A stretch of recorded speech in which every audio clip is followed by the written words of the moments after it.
আব্বা কি হয় এটা দোস্ত কি হয় আমি বিয়া করিম। আচ্ছা ঠিক আছে আমি পাত্রে দেখিম তো পাতি দেখাইনি হবে আমি এক বহুত একটা মাসে প্রেম করছু আমি ওকে বিয়া করিম। মাইটার বাড়ি কে দূর বালিয়াডাঙ্গি কি করছে বিজনেস করছে। হ্যাঁ কে দূর বিজনেস করছে রে ঠাকুরগাত আব্বা। হ্যাঁ সাকিব তাহলে তো আমার কোটিপতি রে হ্যাঁ আব্বা মাইটা দৈনিক ইনকাম 15 থেকে 20,000 টাকা, মাসে 6-7 লাখ টাকা ইনকাম করবে, ওটা কোনো ব্যাপার না, ওটা ঘন্টার খেলা। আল্লাহ মাইটা কি এমন কাজ করছে রে মাসে 5-6 লাখ টাকা ইনকাম করছে হ্যাঁ আব্বা তো যদি কথা করতে তোমাকে জীবনে বিশ্বাস করবো, এটা মাইটার লো তো ঘন্টার খেলা। এই আল্লাহ মাইটা কি এমন কাজ করছে রে দেওয়াল একদম ঘন্টার খেলা এলা কদি মুখ শুনু শুনু আব্বা মাইটা কি কাজ করছে করে দি।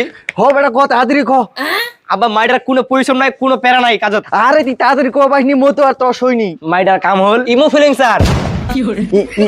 ইমো ফ্রিল্যান্সার মানে হ আব্বা অডিও কল 500 ভিডিও কল 1000।